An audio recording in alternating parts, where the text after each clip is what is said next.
नमस्कार, स्वराज एक्सप्रेस आप देख रहे हैं और मैं हूं आपके साथ काजल दुबे। बुलेटिन की शुरुआत करेंगे बड़ी खबर के साथ। राजधानी भोपाल से बता रहे हैं, जहां बीजेपी के वरिष्ठ नेता प्रभात झा का निधन हो गया है। दिल्ली के मेदांता अस्पताल में उन्होंने अंतिम सांस ली। प्रदेश अध्यक्ष के बता दें आपको, प्रदेश भाजपा के अध्यक्ष भी रहे हैं प्रभात झा। बीजेपी के कई अहम मुद्दों पर रह चुके हैं झा। पत्रकारिता से की थी करियर की उन्होंने शुरुआत। बीजेपी के सीनियर लीडर और पूर्व मध्य प्रदेश अध्यक्ष प्रभात झा का निधन हो गया है। गुरुग्राम के मेदांता अस्पताल में आज सुबह 5 बजे उन्होंने अंतिम सांस ली। वे लंबे समय से बीमार चल रहे थे। उनके बेटे अयंत के निधन की जानकारी देते हुए उन्होंने कहा कि अंतिम संस्कार ग्वालियर या उनके पैतृक गांव कोरियाही सीतामढ़ी बिहार में होगा। प्रभात झा को करीब 26 दिन पहले भोपाल के एक निजी अस्पताल से एयरलिफ्ट कर गुरुग्राम ले जाया गया था। बता दें आपको कि प्रभात झा मूल रूप से बिहार के रहने वाले थे। उनका जन्म 4 जून 1957 को बिहार के दरभंगा के हरिहरपुर गांव में हुआ था। वे परिवार के साथ मध्य प्रदेश के ग्वालियर आ गए थे। उनकी प्रारंभिक शिक्षा भी यहीं से हुई थी। इसके साथ ही प्रभात झा ने ग्वालियर के पीजीवी कॉलेज से बीएससी, इसके साथ ही माधव कॉलेज से राजनीति शास्त्र में एमए और एमएलबी कॉलेज से एलएलबी की पढ़ाई जो थी वो की थी। प्रभात झा की शादी भी रंजना झा से हुई थी।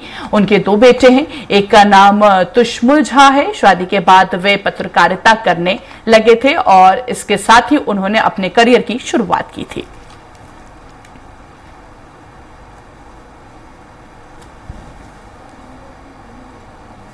चलिए ज्यादा बातचीत करेंगे और ब्यूरो चीफ संदीप मिश्रा का रुख करेंगे। हमारे साथ लाइव जुड़ चुके हैं। संदीप, बीजेपी के सीनियर लीडर, उनका आज निधन हो गया है। फिलहाल तमाम जानकारी आपसे जानना चाहेंगे। काजल, सही मायने में कहे तो अपूर्णीय क्षति है। सबसे बड़ी बात यह है कि ये 2 क्षेत्रों के लिए, पत्रकारिता जगत और राजनीतिक क्षेत्र दोनों के लिए अपूर्णीय क्षति है। क्योंकि अगर हम बात करें तो सबसे पहले प्रभात झा पत्रकारिता के क्षेत्र में आए। अलग अलग अखबारों में उन्होंने काम किया, संपादकी भी की और काफ़ी अच्छे पत्रकार माने जाते थे।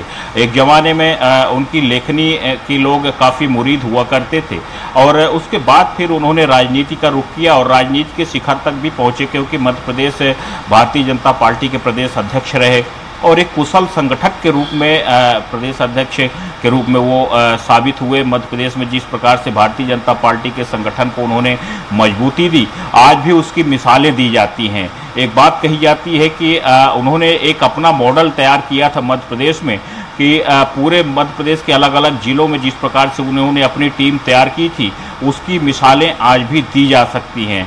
तो कुल मिला के जिस प्रकार से हम कह सकते हैं कि प्रभात झा का जाना न सिर्फ राजनीति के क्षेत्र में भारतीय जनता पार्टी के लिए, बल्कि पत्रकारिता जगत के लिए भी अपूर्णीय क्षति मानी जा सकती है। पिछले करीब 15-20 दिन से प्रभात झा का लगातार इलाज चल रहा था।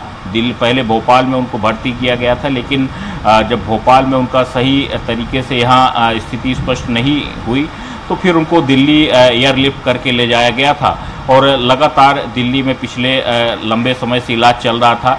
लेकिन आज उन्होंने अंतिम सांस ली है। बिल्कुल संदीप, कहीं ना कहीं ग्वालियर चंबल में बड़ा कद था उनका और कहीं ना कहीं प्रभात झा की गिनती ग्वालियर चंबल की कद्दावर भाजपा नेताओं में से एक थी, क्योंकि कहीं ना कहीं पार्टी की तरफ से वो 2 बार के राज्यसभा सांसद भी बन गए थे। बिल्कुल काजल, देखिए ग्वालियर चंबल से अक्सर बड़े बड़े नेता निकल के सामने आए हैं। आज वर्तमान की राजनीति में भी बात करें तो ग्वालियर चंबल से बड़े नेता हैं और अगर हम प्रभात झा की बात करें तो वो भी ग्वालियर चंबल से ही आते थे। हालांकि मूल रूप से वो बिहार से आते थे, लेकिन जिस प्रकार से उन्होंने अपनी कर्मभूमि ग्वालियर को बनाया और फिर उसके बाद जब प्रदेश अध्यक्ष बने तो उन्होंने भोपाल की तरफ रुख किया। तो एक लंबा राजनीतिक कैरियर रहा है उनका। और अगर हम बात करें तो जिस प्रकार से पत्रकारिता, फिर पत्रकारिता के बाद उन्होंने राजनीति की ओर कूच किया। अक्सर बहुत कम लोग होते हैं जो एक फील्ड से दूसरे फील्ड में सक्सेस होते हैं, लेकिन एक मिसाल है प्रभात झा के रूप में कि किस प्रकार से उन्होंने पत्रकारिता से अचानक जब राजनीति में आए तो उन्होंने वहाँ पर भी अपनी कार्यकुशलता दिखाई, किस प्रकार से रणनीति होती है, संगठन को किस प्रकार से मजबूत बनाया जा सकता है, किस प्रकार से एक मॉडल बनाया जा सकता है, इसकी जीती जागती मिसाल प्रभात झा थे।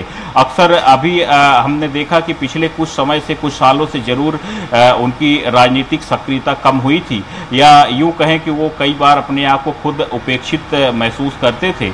लेकिन अगर आप बात करें तो इस विधानसभा चुनाव से उनकी एक बार फिर से सक्रियता दिखने लगी थी।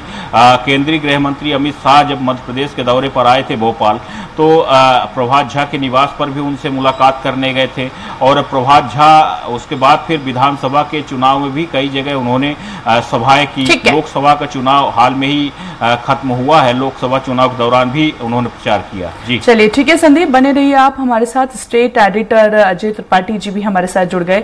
अजय जी, भाजपा के सीनियर लीडर प्रभात झा का आज निधन हो गया है, बीजेपी के लिए कितनी बड़ी क्षति? स्वाभाविक रूप से काजल जी सिर्फ बीजेपी के लिए, मध्य प्रदेश बीजेपी के लिए नहीं बल्कि राष्ट्रीय भारतीय जनता पार्टी के लिए, आरएसएस के लिए, और वो तमाम लोग जो राजनीति के माध्यम से समाज सेवा का काम किया करते थे, वो सभी के लिए बड़ी क्षति है। बिल्कुल अजय जी, आपने जी बिल्कुल, आपने क्योंकि आपने उनके साथ पत्रकारिता भी की थी, तो उनकी पर्सनालिटी के बारे में भी जानना चाहेंगे, ऐसा अनुभव रहा आपका?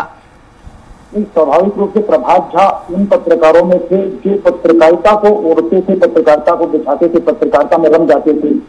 अक्सर हम लोग जब रात को 11 बजे अखबार का काम 12 बजे खत्म होता था कई बार, और प्रभात जी उसके बाद हम लोग घर जाते थे, लेकिन प्रभात झा उन लोगों में थे जो कई बार घर में जाते थे, वहीं से निकल जाते थे, बोले मैं नहीं जा रहा हूँ रिपोर्टिंग करने किसी खास मकसद पर। कई बार वो उनका एक बैग होता था, उस बैग में, उनके उस बैग में काजल हमेशा एक जोड़ी अंडरगारमेंट, एक जोड़ी कुर्ता पैजामा और टूथब्रश, मंजन ये रखा रहता था। वो जब लेके चलते थे, और कैमरा ये हमेशा उनकी अमानत यही हुआ करती थी, प्रभात झा कहाँ निकल जाएंगे, कब जाएंगे, कब आएंगे।